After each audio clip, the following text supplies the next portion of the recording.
한국 가요계의 전설들이 미국에 온다. 세시봉 LA 콘서트. 50년이 넘는 우정 속 추억의 이야기와 노래들. 한국 가요사의 큰별 조영남, 한국 통기타 문화의 개척자 윤형주, 그리고 세시봉의 막내 김세환까지. 3월 16일 LA에서 만나요. 뭐라고? LA에서 만나자고. 16일 LA에서 만나자고. 오케이. 따스한 추억을 만들어줄 세시봉의 미주 콘서트. 3월 16일 LA에서 만나요. 힘든 시기, 우리는 함께하면 이겨낼 수 있습니다. 라디오 서울이 함께하겠습니다. 강혜신의 오늘의 미국.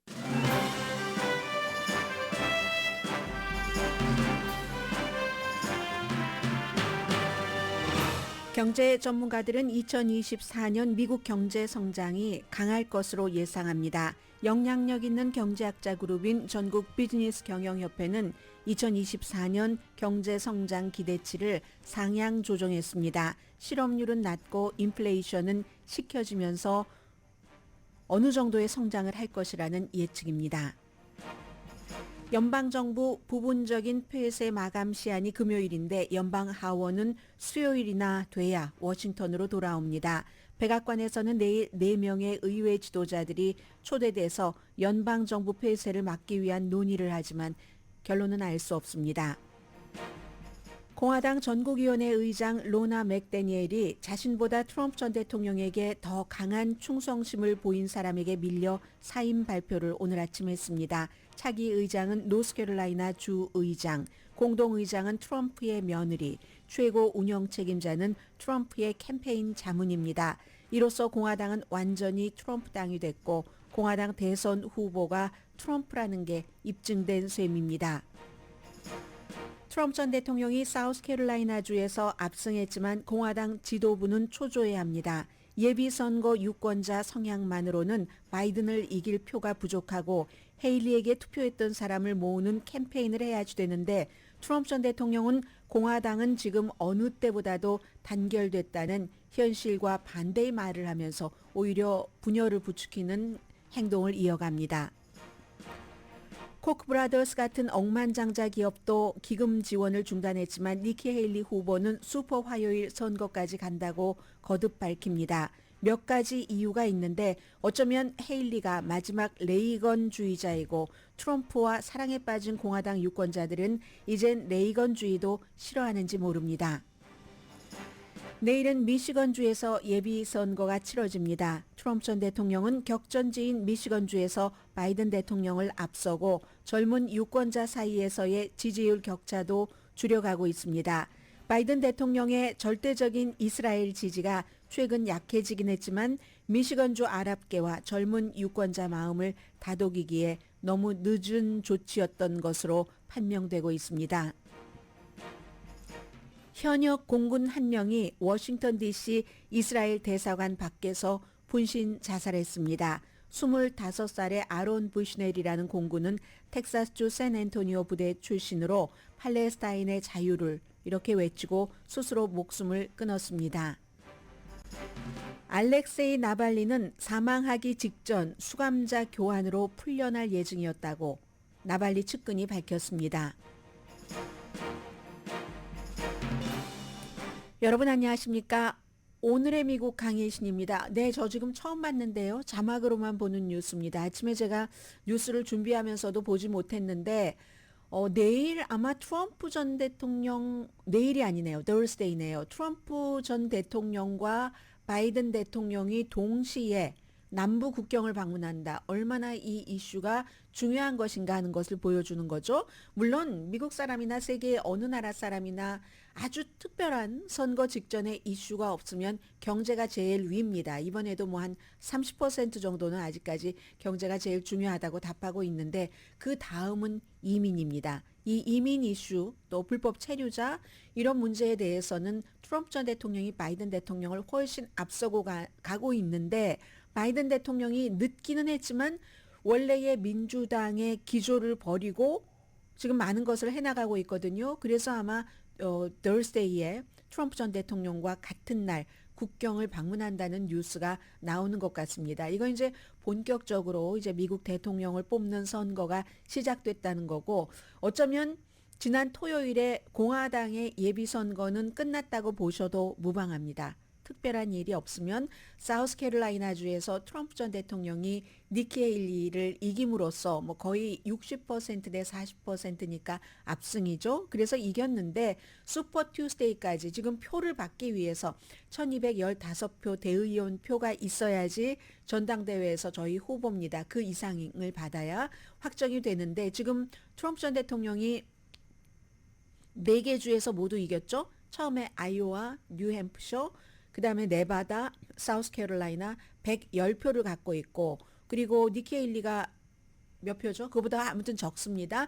그러니까 결국은 슈퍼 튜스데이까지 가야지 공식적으로 계산이 나오는데 그래도 이제는 끝났다 하고 보는 것입니다. 오늘 제가 제일 앞에는 여러 가지 이슈를 종합을 해서 지금 미국의 어떠한 그 전반적인 사람들이 정치에 대해서 어떻게 생각을 하고 있는가 하는 그림이기도 하고요. 이로써 이제 트럼프 전 대통령이 공화당의 후보가 된 것이 거의 확실하기 때문에 그렇다면 지금부터 트럼프 전 대통령은 바이든을 이기려면 어떻게 해야지 되고 니키 헤일리는 이미 다들 졌다고 하는데 왜 계속 후보로 남아있겠다고 하는가 거기까지를 좀 전해드리겠습니다. 기본적으로 사우스캐롤라이나주에서 트럼프 전 대통령이 뭐 거의 59%, 니키 헤일리가 거의 39% 이런 차이로 선거가 끝나고 제일 먼저 공화당에서 한 일은 오늘 아침에 로나 맥데니엘 공화당 전국위원회 의장이 네, 제가 3월 8일에 사임하겠습니다 하고 발표한 겁니다. 보통 의장이 사임하는 것은 그 당의 대선 후보가 확정된 뒤에 하죠. 그래서 이제 맥데니엘도 뭐 이런 아주 평화로운 그 어떤 그 이양 이런 것 때문에 제가 하겠습니다. 왜 3월 8일이라고 했냐면 3월 5일에 어차피 트럼프 전 대통령이 거의 캘리포니아주를 포함해서 뭐 미국령 사모아까지 한 15군데에서 치러지는 예비 선거 결과 싹쓸이를 할 것이기 때문에 그 뒤에 이제 며칠 뒤에 아마 주말도 끼고 그랬는가 보죠. 그래서 3월 8일로 날짜를 이제 박은 것 같습니다. 이리하여 전국위원회 공화당의 의장이 교체됨으로 인해서 트럼프 전 대통령이 후보로 확정되기 전부터 공화당을 완전히 장악을 하게 됩니다. 돈 쓰는 것도 그렇고 무엇이든지 다 예비선거에서 이미 장악을 하니까 굉장히 쉽게 갈 수가 있겠죠. 차기 의장은 노스캐롤라이나주의 공화당 의장인 마이클 와틀리. 2020년 선거가 부정선거였으므로 바이든이 대통령이 아니다라고 끊임없이 주장을 했었던 사람. 그에 비해서 현재의 로나 맥데니엘은 밋 롬니의 니스인데 이제 밋 롬니는 공화당에서 가장 트럼프 전 대통령을 비난을 하는 뭐 존중받는 그 온건한 연방 상원 의원이죠. 대선 후보에도 출마를 했었고 하는 이 밋 롬니와 그렇게 친척지간인데도 롬니라는 라스트 네임을 쓰지 않았습니다. 자꾸 밋 롬니가 기억이 나니까 본인 결혼하기 전에 라스트 네임을 가지고 와서 트럼프 전 대통령 만족시키고 하기 위해서 이 로니 맥데니엘이라는 이름으로 했는데도 이 예비선거에서 트럼프 전 대통령이 원하는 식으로 무엇이든지 다 해주지 않는다는 이런 것 때문에 트럼프 전 대통령에게 괘씸죄로 딱 걸려버렸죠. 해서 결국은 그 자리를 물러나고 말고 공동의장은 말씀을 드렸고요. 마이클 와틀리 그리고 공동의장이 아니라 의장 공동의장의 트럼프 전 대통령이 며느리 라라를 지명을 하고 이대로 가는 겁니다. 라라가 공동의장이 며느리가 공동의장이 되면서 이 라라는 계속 지난 주말에도 얘기를 하더군요. 공화당 전국위원회가 갖고 있는 모든 돈을 페니까지 트럼프 전 대통령을 보호하는 데 쓰겠다. 법정 비용으로 쓰겠다는 겁니다. 물론 공화당 전국위원회 멤버 가운데서 그건 안 돼 하고 반발을 하는 사람이 지금 한 사람 나오긴 했지만 그리고 또 하나는 운영회 있죠. 최고 운영을 책임지는 사람도 크리스 라시비타라는 트럼프 캠페인의 지금 수석 어드바이저입니다. 그러니까 완전히 의장 하나만으로도 안 돼서 공동의장까지 COO까지 트럼프 전 대통령의 사람으로 채워졌으니까 이제는 이제 이게 끝난 겁니다. 공화당은. 뉴욕타임스가 제일 먼저 보도를 했습니다. 2월 5일에 아마도 로나 맥데니엘이 사임을 할 수밖에 없을 것 같다. 트럼프가 마음에 들어하지 않기 때문에 하고 그 일이 보도가 있고 나서 지금 며칠인가요? 20일 만에 이제 사실로 됐고요. 사우스캐롤라이나주의 그 압승은 사실은 여론조사만큼은 안 됐어요. 여론조사에서는 트럼프 전 대통령이 니키 헤일리를 30%포인트 정도는 앞서갔지만 아무튼 이것이 끝나고 나서 코크 브라더스라는 억만장자 그 기업이 트럼프는 위험해 하면서 누구보다도 니키 헤일리를 먼저 지지했었죠. 이제 더는 니키 헤일리를 돈을 주지 않겠다는 얘기입니다. 지금까지 뭐 몇 개월 안 됐는데 수천만 달러를 썼어요.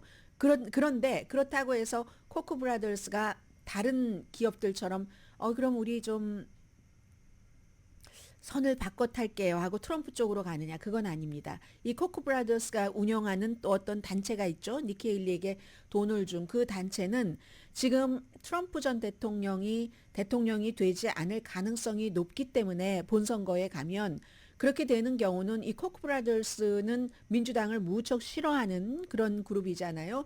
그래서 그렇게 되면은 이거 잘못하면은 백악관, 상원, 하원을 전부 민주당에게 빼앗길 우려가 있기 때문에 우리는 지금부터는 상원과 하원 선거에만 이제 기부를 하면서 그쪽으로 모든 지원을 다 할 것이다. 이렇게 얘기를 했습니다. 60%의 사우스캐롤라이나주의 공화당 유권자들이 트럼프를 지지하고 40%는 니키 헤일리를 지지했다는 것은 40%는 트럼프를 지지하지 않는다는 뜻도 됩니다. 그러면 이 계산으로 보면요. 트럼프가 공화당의 후보가 돼도 이 40%가 되돌아가지 않으면은 절대로 대통령이 될 수가 없습니다. 그런데 팍스가 사우스캐롤라이나주 유권자들에게 여론조사를 해봤어요. 니키 헤일리를 지지한 사람들에게. 그랬더니 니키 헤일리에게 투표한 사람은 39%가 절대로 39%죠? 아니죠. 39%보다도 더 많네요. 이거 큰 문제인데요. 트럼프 전 대통령에게는요. 헤일리 표에서 물론 마음이 바뀔 수도 있지만 59%가 나는 절대로 트럼프에게 투표하지 않을 것이야. 이렇게 얘기를 합니다. 그런데 이제 사우스캐롤라이나주는 민주당도 헤일리에게 투표를 할 수 있었으니까 그런데 많이 하진 않았다고 해요. 그러면은 이게 아무리 이렇게 저렇게 계산을 해봐도 절대로 헤일리 표를 무시하고 트럼프 전 대통령이 될 가능성이 없는 겁니다. 헤일리에게 투표했었던 사람 가운데서는요. 75%가 바이든을 합법적인 대통령이라고 봅니다. 공화당은 바이든 합법적인 대통령이 아니야라고 보는 비율이 이거보다 훨씬 높잖아요. 그렇기 때문에 이게 총선을 공화당의 아주 위에 있는 고위급 간부들은 걱정을 한다는 겁니다. 만약에 미국 유권자들이 11월 선거에서 이건 이제 모두에게 다 중요한 겁니다. 트럼프가 대통령이 되느냐, 바이든이 대통령이 되느냐에 대해서는요. 만약에 모든 미국의 유권자들이 전부 백인이라면 나이가 많은 백인, 기독교, 그리고 거기에 또 하나가 들어가는 게 대학 교육을 받지 않은 그런 사람이라면 트럼프 전 대통령이 아무런 문제가 없습니다.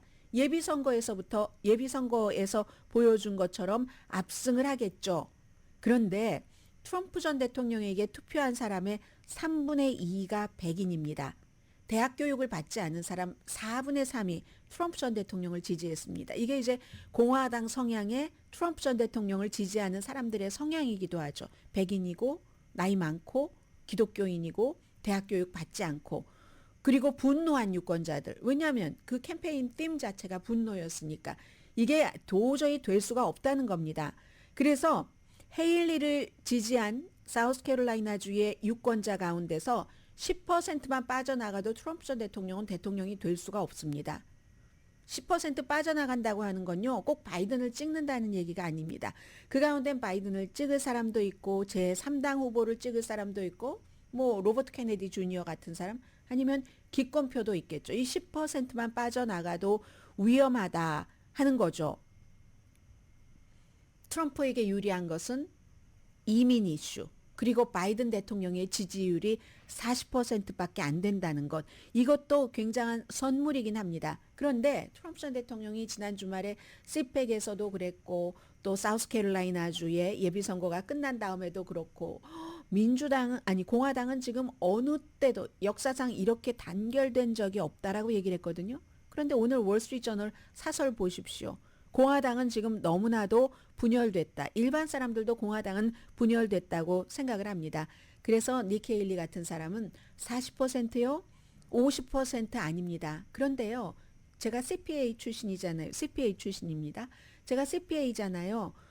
제가 볼 때 40%는 50%는 아니지만 작은 수치가 아닙니다. 라고 얘기를 하고 있고요. 그리고 또 하나는 트럼프 전 대통령은 기득권층을 내가 없애겠다 하면서 나가겠다고 얘기를 하지만 이것도 아마 본선거 캠페인에서 유권자들에게 별로 설득력이 없을 겁니다. 무당파들에게. 왜냐하면 트럼프 전 대통령은 이미 본인이 대통령을 한 번 했고 지금 그 뒤에 또 선거 나오고 이번에도 또 선거 나왔으면 이 정도면 공화당을 완전히 그냥 그 손에 접수를 했는데 이게 어떻게 기득권이지 밖에서 온 아웃사이더이겠습니까? 이건 아웃사이더가 아니라서 공화당은 지금 이름을 트럼프당으로 공화당이 아니라 마가당으로 Make America Great Again 당으로 바꿔야지 될 그럴 정도입니다. 그래서 이게 굉장히 중요하고 트럼프는 여전히 겁을 주는 그런 얘기를 주말에도 많이 했습니다. 83%의 트럼프 전 대통령을 지지한 사람들이 뭔가인가 분노한 사람이라고 하잖아요. 팍스의 여론조사 결과입니다. 그래서 트럼프 전 대통령이 만약에 내가 대통령이 안 되고 바이든이 되면은 주식시장이 폭락할 거야. 이렇게 얘기를 했고요. 폭력 사태가 있을 거야 라고도 얘기를 했습니다. 주식시장이 폭락할 것이라는 것은 그 전에도 했었던 얘기고 그 이후에 지금 미국 주식시장은 세계의 주식시장을 주도해가는 뭐 그런 겁니다. 물론 그 주도해 나가는 게 엔비디아와 같은 인공지능에 관련된 칩을 만드는 회사지만 이건 바이든 대통령이 사실은 이득 보는 거예요. 오늘 이제 또 다른 그 월스트리트저널 사설을 보면은 엔비디아가 이제 여러 가지 미국의 인공지능 산업 같은 것 그리고 세계의 주식시장을 끌어올리고 있는데 이거 대통령이 한 것 아니다라고 했거든요. 그렇죠. 민간에서 한 것 맞습니다. 이 점은 이제 인공지능이 미국에서 확 이렇게 떠오르는 것은 바이든 대통령에게 굉장히 이득이 되는 거고 어부질이 비슷하게 하는 면도 없지 않아 있습니다. 과거에 오바마 전 대통령 시절에 굉장히 친환경 같은 것을 생각하는 민주당이지만 쉘 가스 오랜 동안 연구해오고 해왔던 것이 그때 딱 해서 그 당시에 이제 쉘 가스 시추로 오바마가 좀 그 이득을 본 점이 있죠. 그런 면이 있기는 하지만 어쨌든 트럼프 전 대통령은 내가 대통령이 안 되면 주식시장 폭락한다고 지금 위협을 하고 있고요. 여기까지만 이제 전해드리겠습니다. 니키 헤일리가 왜 이렇게 계속 지고 또 지고 있는데도 전투를 계속 치르고 있는가? 여러 가지 이유가 있겠죠. 니키 헤일리가 트럼프를 지지하지 않는 한 이제 결국은 니키 헤일리는 리즈 체니처럼 될 수도 있고 트럼프에게 탄핵표를 던지고 탄핵을 주도했다고 해서 공화당에서 완전히 버림받아서 하원 서열 3위였던 사람이 예비선거에서도 트럼프를 지지하는 사람에게 지고만 리즈 체니가 될 수도 있고 유타주에 이번에 이제 그 공화당의 전국위원회 의장도 그 러니 맥데니엘도 사임했지만 그 러니 맥데니엘처럼 미 럼니처럼 못 버티고 결국은 뭐 나이도 많고 하기도 하지만 내려오는 사람이 될 수도 있겠죠. 이렇게 소수의 트럼프 세계에 반대하는 그런 사람 축에 들면서 뭔가 이제 외롭게 될 수도 있을 겁니다. 그런데 일단 기본적으로는 코크 브라더스 돈 안 준 지 꽤 됐습니다. 뉴햄프셔 그때 이후부터 안 줬거든요. 거기서 이제 트럼프 전 대통령이 그때도 비슷하지 않았나요? 60%대 40%.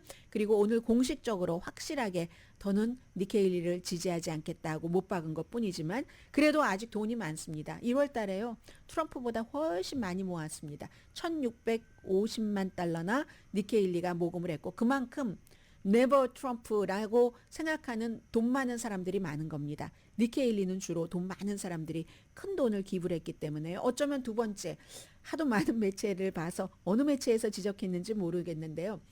마음에 따른다 하는 지적을 하는 사람도 있더군요. 뭐 예를 들어서 니키 헤일리가 유엔 대사를 했으니까 우크라이나 문제라든가 나토 문제라든가 우크라이나 내가 대통령이 되면 하루 만에 끝내겠다고 하잖아요. 푸틴을 웃게 해주겠다는 얘기고 그리고 나토에 대해서도 니키 헤일리는 유엔 대사를 해봤기 때문에 도저히 그건 안 된다. 아직까지 니키 헤일리는 미국이 위대하다고 생각을 하는데 왜냐하면 유엔에서 봤기 때문에 트럼프는 내가 유일한 구세주다. 미국을 공격하잖아요. 미국은 이미 후졌다고 제3세계와 같다고. 그래서 많은 사람들은 그럼에도 불구하고 유권자가 받쳐주니까 트럼프 아래 무릎을 꿇고 니키 헤일리가 얘기하는 것처럼 트럼프 반지에 제왕의 반지에 키스를 하고 하지만 니키 헤일리는 아직 그 키스를 하지 않고 있죠. 2016년도에는 니키 헤일리도 트럼프 엄청 반대했었어요. 그러다가 트럼프가 힘이 생기니까 싹 돌아서서 거기에 이제 유엔 대사까지 하게 됐고 또 트럼프에게 저는요 도전하지 않겠어요. 공화당 선거에 나가서 이렇게 하고는 도전했습니다. 도전하고 나서도 최근에 몇 주일 동안 니키 헤일리가 트럼프를 비난했지 계속 예비선거에서도 비난하지 않았습니다. 그러다가 이제 갑자기 too late 강하게 트럼프의 캐릭터에 대해서도 그의 기록에 대해서도 비난을 했지만 늦었습니다. 늦었지만 그래도 뭐 아예 안 한 것보다는 낫다고도 할 수 있죠. 다른 사람들보다는 용기가 있다고도 할 수도 있고 그래서 자신의 양심에 따라서 그런다. 아니면 이제 트럼프를 반대하는 소수 공화당이지만 그 사이에서는 본인이 지도자가 되겠다는 겁니다. 그게 바로 레이건주의자죠. 만약에 11월 달에 트럼프가 바이든에게 패하면은 2028년도에 니키 헤일리는 여자 아주 공화당 그 주자로서 굉장히 도드라지게 보일 겁니다. 굉장히 좋은 위치가 될 수 있겠죠. 마지막으로 who knows 지금 한국의 사위라는 레리 호건 메릴랜드의 주지사도 안 나간다고 하고 조 맨신도 이번에 대선에 그 노 레이블에서 뽑는 그걸로 안 나간다고 하니까 who knows 니키 헤일리가 노 레이블 같은데 만약에 지금 트럼프 전 대통령이 이 법적인 문제에서 발이 확 걸려서 넘어져 버리고 만다면 지금 뭐 돈 내야지 되는 이런 여러 가지 문제들 너무 많잖아요. 그러니까 마음대로 공화당 니키 헤일리가 지적한 것처럼 공화당 전국위원회 돈까지 다 끌어다가 정말 영혼까지 끌어다가 본인의 선거 법률 비용으로 쓰려고 며느리를 공동의장으로 앉혀놓은 것 아니겠어요? 그래서 이제 이러한 일들이 있을 때 니키 헤일리는 노 레이블스를 통해서 다른 후보로 나오면 그럼 이제 바이든이 또 굉장히 위험해지는 게 되겠죠.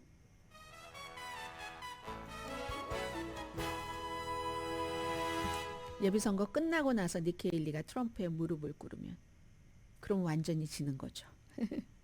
오늘의 미국은 전문가가 남의 얘기니까 웃네요. 제가 추천하는 이민법, 가정법 전문 재인정 종합법률사무소 총 20억 달러 승소, 교통사고와 상해 전문 브라이언 타필라와 CG 변호사 그룹, 코지다운 갤럭시 이불은 잠이 솔솔 오게 하는 기능성 거위털 이불로 독일 회사와 함께 생산합니다. 코지다운 갤럭시 이불 공동 후원입니다. 잠시 뒤에 오늘의 미국을 또 저희 라디오 서울 방송은 뭐 샌프란시스코부터 하와이, 애틀란타, 미시건, 뭐 어디 아이오와주 요즘은 전 세계적으로 많은 분들이 앱을 통해서 또 유튜브를 통해서 보고 듣고 계십니다. 미시건주 내일 아주 그 중요한 날이고요.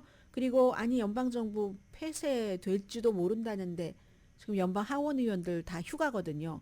휴가 중이시라 내일도 의회에 안 옵니다. 이거 어쩌려고 이러는지 모르겠어요. 잠시 뒤에 전해드립니다.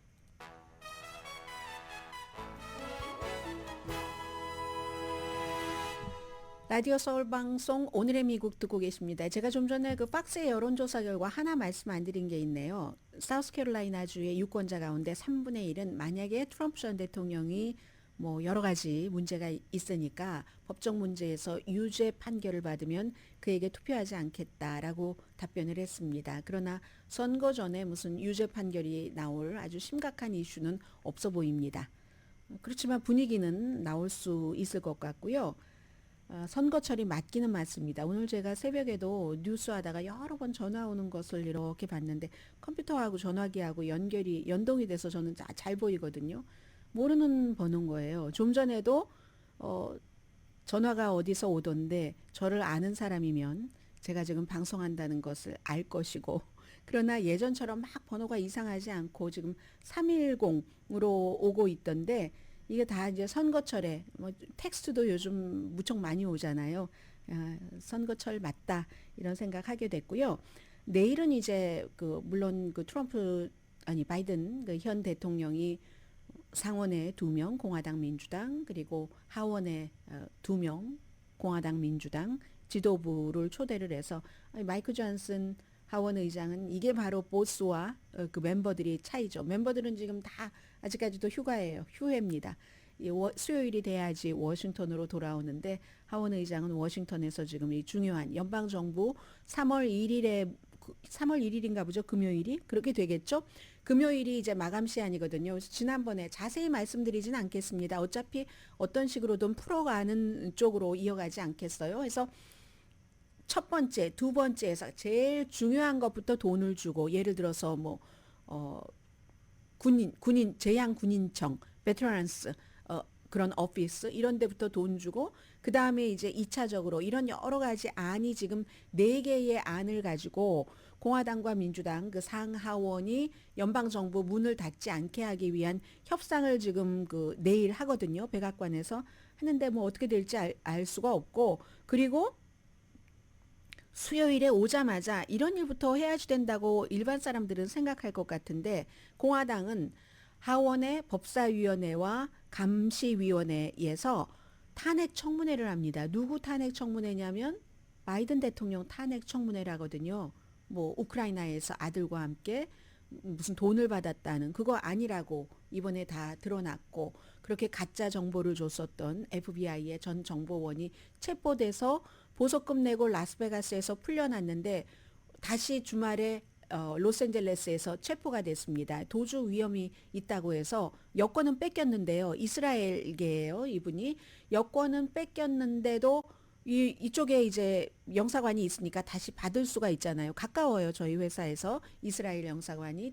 그래서 거기서 받을 수가 있기 때문에 이거 안 된다 해서 아마 법정에 출두해야지 될 것 같은데 이렇게 금요일에 연방정부 문을 닫느냐 마느냐 하는 상황에도 이미 물 건너간 거예요. 왜냐하면 그 같은 이 사람들을 이 대통령을 탄핵해야지 돼 하는 가장 중요한 이슈에 대해서 그게 가짜였다는 것이 드러나고 그 사람이 체포되고 그 사람이 계속 러시아 고위 정보원들과 만나면서 거짓 뉴스를 퍼뜨리고 한 것이 법원에서 다 증거로 드러났기 때문에 이건 대통령이 탄핵될 리가 전보다 더 없어졌죠. 그래도 내일 이걸 하겠다는 것 아니겠습니까? 대통령 아들 불러놓고 청문회하고 지난주에는 이제 대통령의 동생 제임스 바이든 불러놓고 했고 그리고 또 상원도 그래요.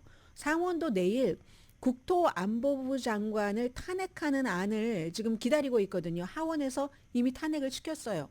공화당이 딱 그 표만큼 받아서 했는데 이제 상원으로 보내는데 설마 내일 보낼까? 저는 내일 보내면 이거 너무 심한 것 같다 이렇게 생각을 하고 그리고 받아도 또 상원은 다수당이 힘이 있는데 다수당이 뭐 한두 표 차이로 민주당이기 때문에 척 슈머 민주당의 그 상원 대표가 어떻게 처리할지 이건 내일 처리는 안 할지도 모르겠네요. 어쩌면 빨리 처리하고 끝내겠다 하면 끝낼 수도 있지만 이런 일들을 합니다. 정치인들이 더 중요한 것들이 분명히 있는데 그래서 일단은 내일 백악관에서 먼저 4명의 지도자들이 의논을 해야지 될 것 같고 일요일 날도 이 4사람이 만났는데 합의를 하지 못하면서 이렇게 대강 분위기 보니까 서로 니네가 잘못했어 니네가 잘못했어 이렇게 얘기하고 있는 것 같던데요. 아무튼 뭔가가 뭐 되기는 되겠죠. 그런 생각이 들고요. 지금 내일 이제 미시건주에서 예비선거가 있는데 미시건주는 바이든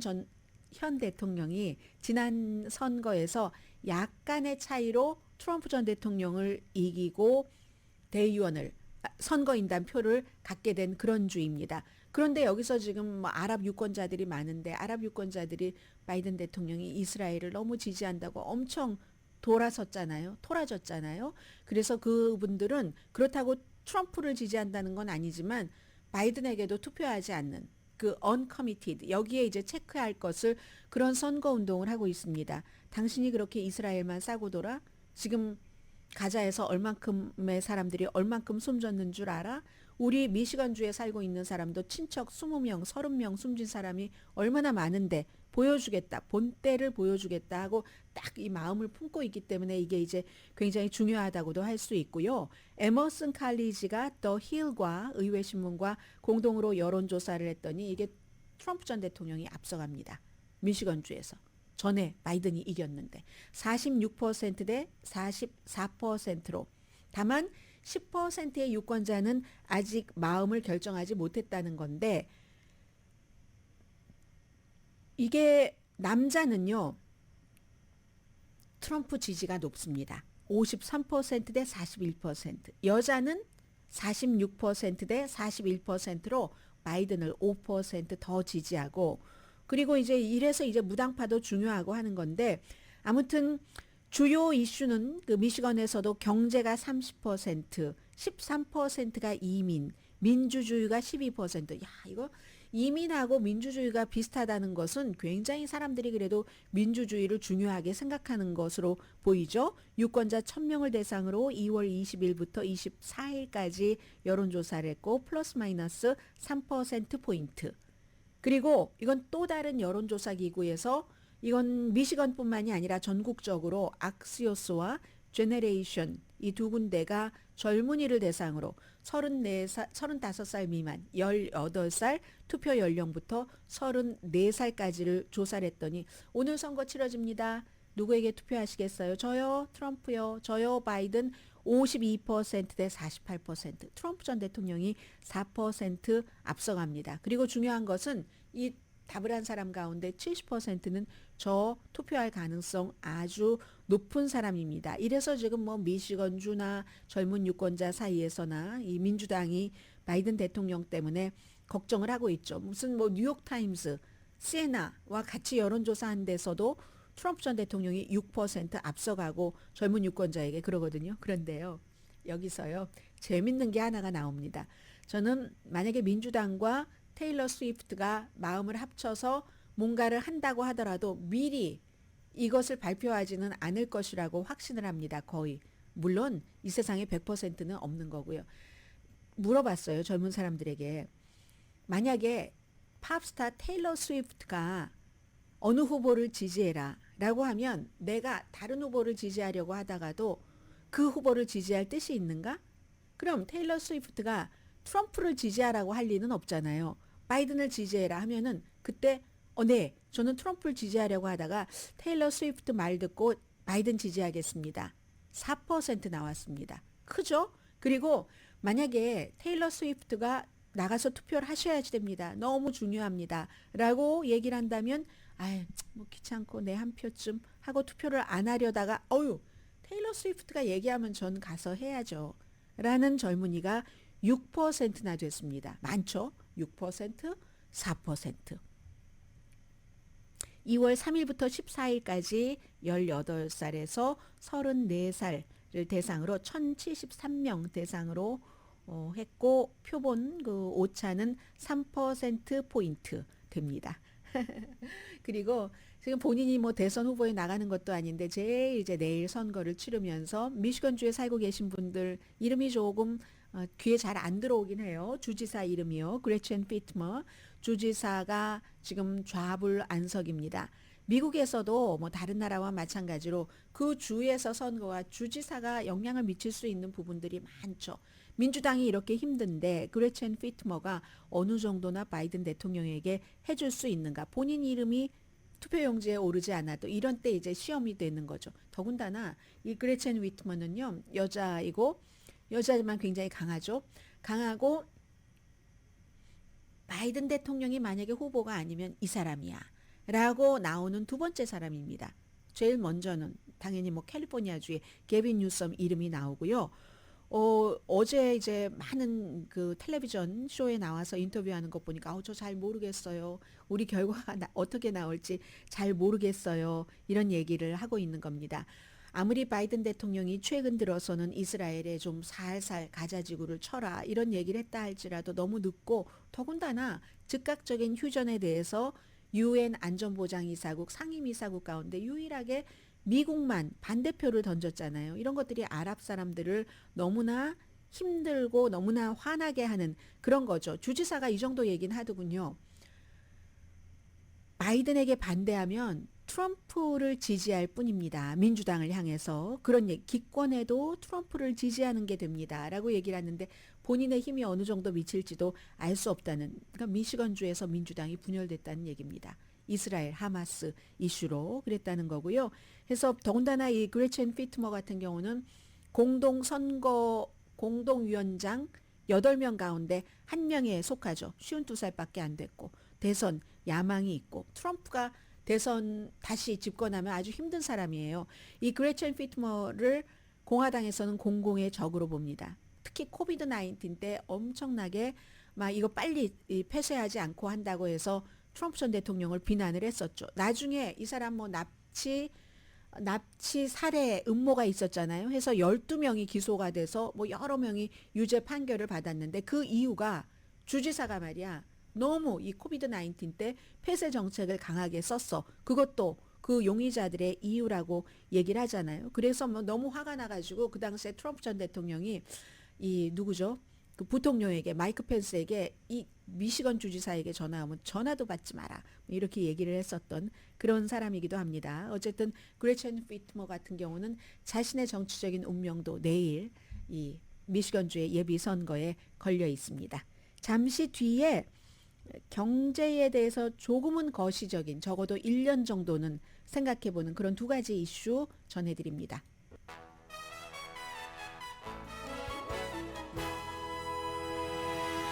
라디오 서울 방송 오늘의 미국 듣고 계십니다. 전통은 신뢰와도 연결이 되죠.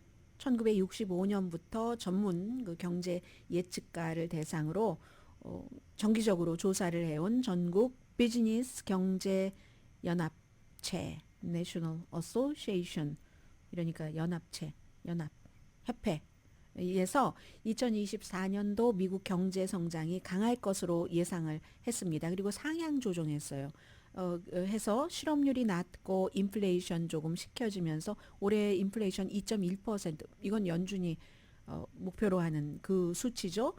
그러면서도 경제는 성장을 할 것이라는 예측인데 무슨 굉장한 성장은 아니지만 경기 침체에 빠지는 것은 당연히 없고 건전한 정도의 성장이라고 예상들을 합니다. 한 2달 전에 예상했었던 것보다 그 국내 총생산 GDP도 거의 1%포인트 높아서 2.2% 강력하죠?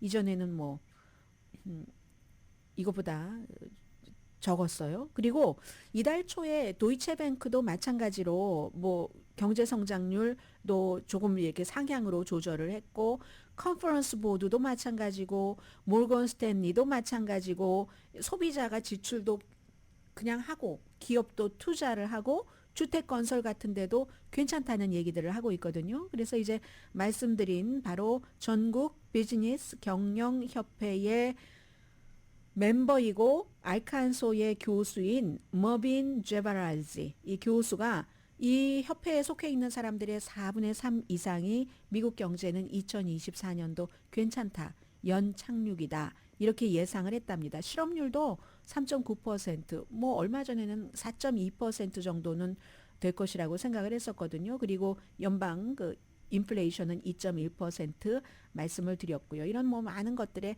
이제 인공지능에 관한 투자라든가 인공지능에 대한 혁신 같은 것들이 크게 이제 끌어올리는 것은 사실이고요. 어느 수준이 되면은 또 이것으로 인해서 특정 분야의 고용률은 줄어들지 모르지만 아무튼 그렇죠.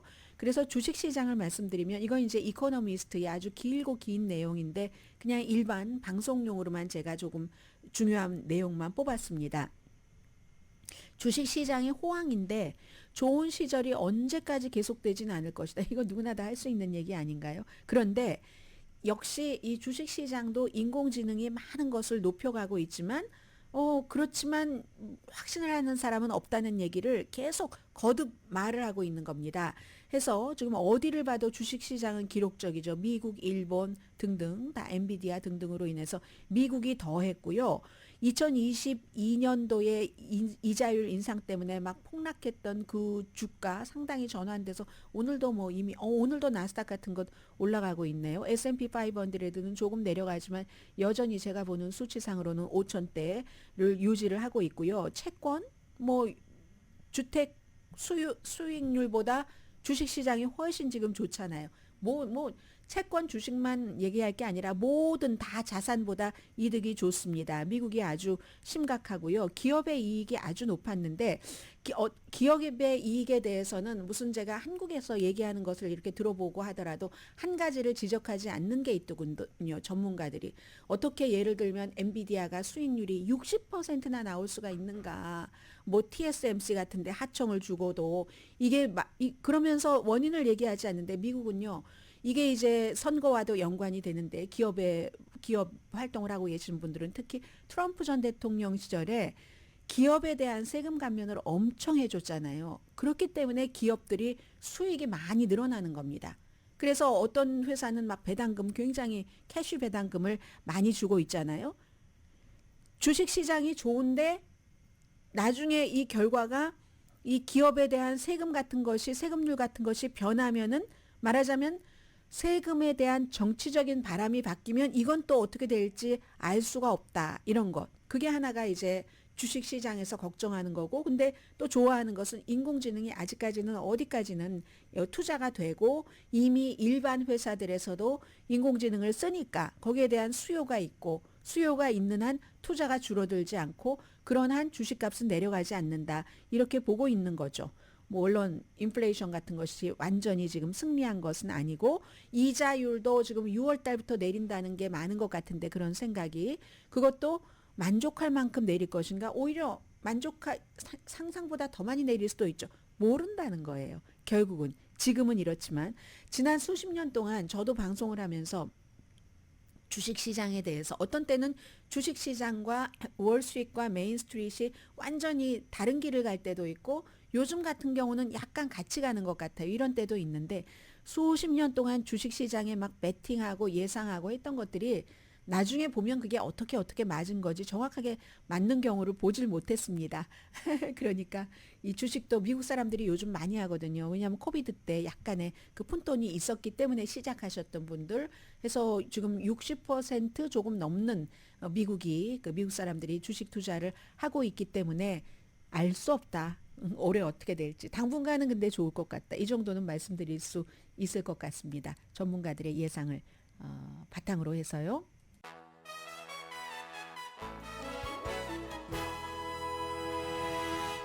갑자기 혼돈되네요. 제가 앞서 그 젊은 유권자들 사이에서 바이든 대통령이 트럼프 전 대통령보다 4%포인트 앞서간다고 말씀드렸죠. 그런데도 그게 우려할 만하다. 왜냐하면 2020년도에 압도적인 차이로 바이든 대통령이 젊은이들 사이에서 트럼프 전 대통령에 비해서 앞서갔었기 때문이다. 혹시 반대로 말씀드리지 않았나 싶어서요. 자, 세 가지를 지금 여러분들께 간추려 드려야지 되는데요. 현역 미 공군이 워싱턴 DC에 있는 이스라엘 대사관 앞에서 한 1분 동안 본인의 여러 가지 메시지를 말을 하고 그것도 라이브 스트리밍을 하면서 분신 자살했습니다. 1분 동안 한 얘기는 Free Palestine, 팔레스타인을 자유롭게 하라. 군복 차림이었다고 하고요. 나는 더 이상 대량 살상의 학살에 공모하지 않겠다. 극단적으로 내가 시위를 하는 거다. 어제 낮 1시쯤이었답니다. 텍사스 샌안토니오 부대 소속인 25살의 아론 부시넬 공군으로 지금 확인이 됐습니다. 이스라엘은 대량 학살을 부정하고 있고 우리는 국제법에 따라서 작전을 수행하고 있다. 그러나 지금 이스라엘은 블라디미르 푸틴이 우크라이나에게 가했던 것보다 훨씬 더 심각한 그런 그 민간인 살상을 내고 있습니다. 그리고 이스라엘 대사관은 이렇게 지금 휴전을 해야지 된다라고 그 시위하는 사람들의 표적이 많이 되고 있죠. 이번이 또 분신 자살해서 사람이 숨졌습니다. 병원으로 갔지만 숨진 건 처음이지만 12월 달이었었네요. 애틀란타에 있는 이스라엘 영사관 밖에서도 시위자가 분신을 시도를 해서 당시에 경비원과 이 시위자가 병원에 입원을 했었던 적이 있고요. 이스라엘이 1200명 하마스에 의해서 살해당하고 나서 그때부터 지금까지 가자 지구에 있는 사람들 이번 주가 되면은 3만 명 넘을 겁니다. 일십, 백, 천만, 29,692명 현재 사망자 확인됐고요. 그리고 그 사망자 가운데 3분의 2가 여자고 어린이거든요. 다른 나라가 이렇게 했으면 난리가 났을 겁니다. 헝가리가 중립국가 스웨덴의 나토 가입을 finally 지지했습니다. 오늘 이제 헝가리 그 빅토르 오르반 총리와 그리고 스웨덴의 총리가 만난 뒤에 아마 헝가리 의회에서 투표를 할 모양입니다. 그 전에 터키도 반대했었지만 터키는 한다 했고 이렇게 몇 개월 동안이나 협상을 해서 결국은 우파 민족주의자 오르반도 뭐 받았겠죠. 뭔가를 하고 찬성을 했습니다. 우크라이나 군인은 3만 1,000명 숨졌다. 젤렌스키 대통령이 발표를 했고요. 그리고 오늘의 미국 도와주시는 분들부터 말씀드리고요. 이민법, 가정법 전문 재인정 종합법률사무소 총 20억 달러 승소, 교통사고와 상해 전문 브라이언 타필라와 CG 변호사 그룹, 코지다운 갤럭시 이불은 잠이 솔솔 오게 하는 기능성 거위털 이불로 독일 회사와 함께 생산합니다. 코지다운 갤럭시 이불 공동 후원이었습니다. 10시에 브라보 마이 라이프 방송됩니다. 알렉세이 나발리가 사망 직전에 이제 러시아에 말하자면 청부 살인자와 수감자 교환이 있었을 예정이었답니다. 그러다가 마지막에 이제 이 협상에는 미국과 독일이 들어갔고요. 그리고 월스트리트저널의 기자도 아마 포함됐었다는 것 같아요. 그런데 이 블라디미르 푸틴이 막판에 마음을 바꿔서 나발리는 절대 안 돼. 우리가 다른 그 청부 살해업자 못 데려온다 할지라도 하면서 결국은 그게 2월 15일경이었는데 그 다음 날 나발리는 숨졌다는 것이 나발리의 보좌관이라고도 할 수도 있고요. 함께 일했던 나발리 반부패재단의 마리아 페브치크 회장이 오늘 그 나발리 어카운트에 올려놓은 겁니다. 나발리는 세상을 떠났어도 그의 그 유튜브 어카운트가 만들어져 있고 편하게 살다 떠난 게 아니기 때문에 사람들 마음속에는 아직 강하게 살아 있습니다. 강혜신이었습니다.